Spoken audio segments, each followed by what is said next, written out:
3 squad cars surrounded me before I even got my boots out of the truck.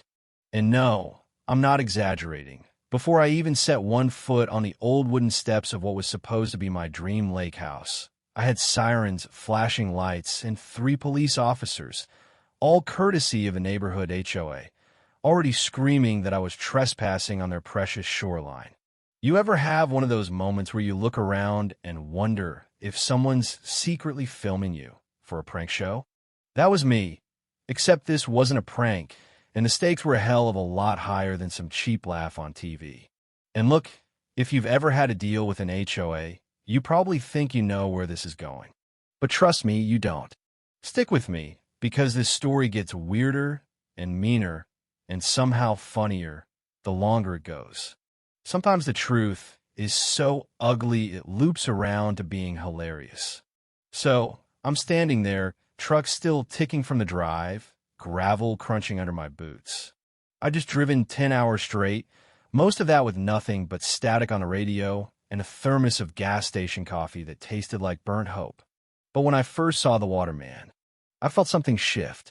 I grew up visiting lakes like this. Every summer, as a kid, I'd press my face to the window on family road trips, watching for that first glint of blue between the trees. Now here I was, grown, tired, and carrying more regrets than luggage, finally able to call a place like this my own. The lake wasn't just a pretty postcard. It had that cold, sharp smell, minerals and pine needles, and something wild you don't get in cities. I swear, I could hear the loons in the distance, and I remember thinking, maybe, just maybe, this is the kind of place that could fix a person. But I barely made it 3 steps from the truck before the peace shattered. Sirens bounced off the trees. Lights flashed so bright, they painted the porch in red and blue. I froze, suitcase dangling from my hand, mind racing through every possible thing I could be doing wrong. I was so stunned, I almost laughed. I mean, how do you even react when your welcome committee shows up armed? Out of the chaos strutted Marilyn Dorrance. Pink blazer, silver hair, clipboard clutched, so tight it looked like she was ready to swat me with it. If you've never met someone who treats rules like a loaded gun, count yourself lucky. She pointed at me, voice like a chainsaw. That's him. Officers, he's trespassing on restricted waterfront property. The nearest deputy, jaw clenched so hard I thought he might break a tooth, lifted his hand. Sir, stop right where you are. I manage, this is my house. Marilyn barked a laugh. His house? He broke into HOA jurisdiction. The shoreline is restricted. He's not allowed. Another deputy edged closer, palm hovering over his holster, the way you do when you're not sure if someone's dangerous or just lost. I lower my suitcase. My heart hammered so hard my gums ached. I have the deed. In the truck. The keys are in my pocket. I just moved in today. Marilyn, already redialing 911, shouted, "He's been lurking for days. God knows what he's up to. Get county and federal backup now." You ever see someone work themselves into a lather so fast you almost admire the technique? That was Marilyn. The lead deputy, Miller, tried to keep it level. "Sir, show me your ID." I kept my hands up. "Daniel Mercer. This is my property. Please, let me get the deed." But Marilyn was already shoving a glossy packet at the officer. Professional print job, heavy on the authority, light on actual information. The HOA controls the shoreline, the dock boathouse. This man is trespassing. It's all here. Miller flipped through it, frown deepening. The second deputy kept one eye on me, the other on Marilyn, as if he wasn't quite sure who was more likely to start trouble. I tried to keep my voice steady. I bought this place fair and square. The shoreline came with it. I have the papers. Marilyn let out a sound somewhere between a laugh and a snort. "Sweetheart, the shoreline belongs to the HOA. It always has. You can't just walk in and claim rights because you feel entitled." I clench my jaw. My survey shows the property line runs into the water. "Nonsense," she snapped, waving her hand like I was a mosquito. "We have county rulings, right here. Officers, page 3. Miller turned to the page. Ma'am, this says shoreline maintenance agreement. That's not property ownership. She stepped closer, crowding the deputy. It says we have jurisdiction. Jurisdiction isn't ownership, I said, feeling my patience start to burn away. The other deputy spoke up. Until we can verify, don't enter any structures. My uncle built that dock, I said. My family's worked for this since before most of you were born. Marilyn huffed. Your uncle never filed the paperwork. That's why the HOA absorbed the shoreline. Absorbed, like the lake was an old sweater nobody claimed. That's not how property works. She crossed her arms. Exactly. We protect the lake from squatters, illegal boats, risky behavior, and people like you. I looked at the officers, hands flat. I'm not a squatter. Marilyn, dialing again, barked into her phone. Immediate escalation. Trespasser claims ownership. He's hostile. Hostile? I hadn't moved an inch. Miller raised a hand. Sir, please. We need to figure this out. Standing between a wall of squad cars and a furious HOA president, I never felt less like I belonged anywhere. I caught Miller's eye. Let me get my paperwork. Marilyn was pacing, heels gouging fresh lines in my driveway. County already ruled this shoreline is ours. You set foot across that line, you're going to jail. The water behind her was perfectly calm. I wanted to laugh at the absurdity, but my chest just tightened. A voice piped up from behind. The old guy in the faded flannel.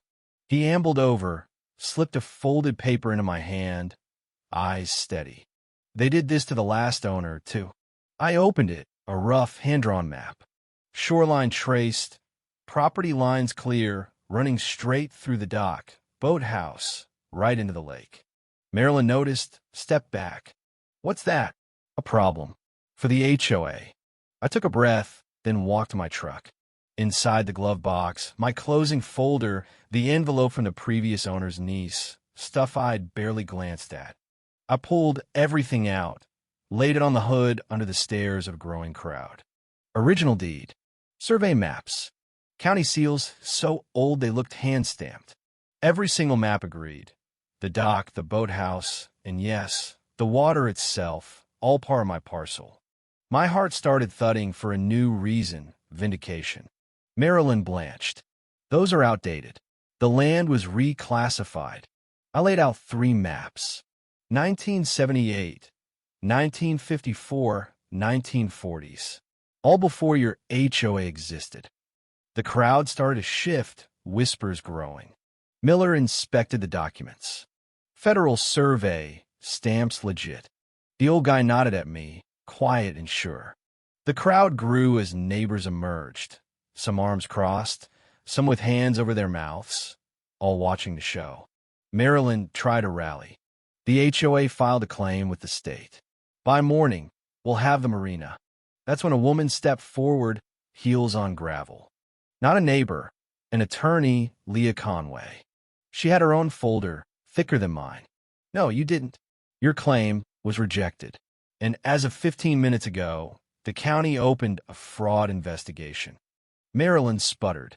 Leah's voice was calm, slicing through the chaos. The HOA's collected $620,000 in illegal fees over 10 years. Dock rentals, boat slip charges, none of it reported. No records, no repairs. Neighbors erupted. We paid for years. For what? The treasurer, Walter, stepped out from the crowd, pale as the moon. She forged the boundary redraw, told us to file it, told us to hide the old maps. The air snapped. Anger, relief, disbelief. Then the county surveyor, Owen, arrived. Tripod over his shoulder, calm as the lake at dawn. He walked the boundaries, checked markers, matched every line to my documents. This dock, he announced, is entirely within Mr. Mercer's parcel. So is the boathouse. The shoreline, the channel, all of it. Marilyn's voice cracked. You don't understand. Without the shoreline, the HOA can't function. I shook my head. You never owned it. You just relied on everyone being too scared to check. As neighbors pushed forward, The treasurer's confession echoing. A white SUV rolled up, Federal Water Management Department. The agent handed me a blue-sealed envelope. Inside, federal confirmation of ownership. Every inch of the lakefront mine. Marilyn went white. Walter buried his face in his hands. The neighbors stared, half in awe, half in outrage. Agents boxed up HOA records. Deputy Miller leaned in. You did it. Legally, permanently, it's yours. Marilyn shrieked. You ruined everything. The lake can't function without the HOA. You ruined it, I said, when you lied. The crowd broke into applause. Relief, anger, vindication all rolled into one. People thanked me. Some cried. One by one, they came forward, old letters, hidden fees, stories of being bullied. I stood at the end of my dock that night. Moon on the water. Wind in the pines. Leah beside me, quiet. You did it, she said. I just told the truth, I replied. That's all it took. The next morning, the community gathered.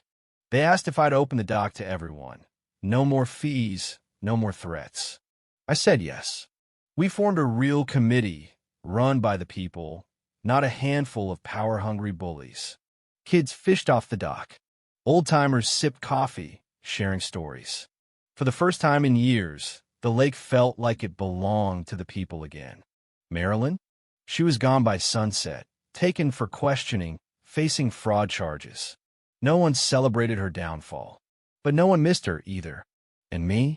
I finally felt at home. After all that, I realized the lesson wasn't just about land or water. It was about standing up when nobody else would, even when your voice shakes, even when the world says you're wrong. So here's my question for you. Where's the line between order and tyranny? When does protecting a community turn into stealing from it? And if you've ever been the only one willing to call out a lie, how did it end for you? Share your story if you've got one. Because sometimes the only way justice happens is if someone ordinary stands up, shakes off the fear, and just tells the truth. And that, my friend, is how I survived the wildest moving day of my life.